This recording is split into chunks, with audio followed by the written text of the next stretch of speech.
తెనుగోళ్ళు ఇచ్చిన శిల్పక పండ్లు తేనె మామిడి పండ్లు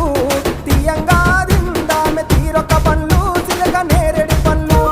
కాబోళ్ళు ఇచ్చిన మక్క కంకులు అవి పాల కంకులు కాల్చుకొని తిందాము కందికాయలు పచ్చి పల్లికాయలు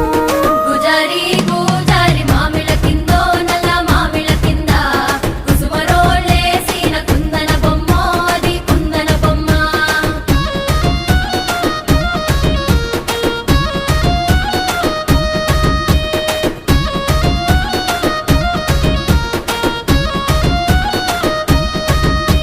బెస్తోలు పెట్టిన పచ్చి చేపలు అవి వట్టి చేపలు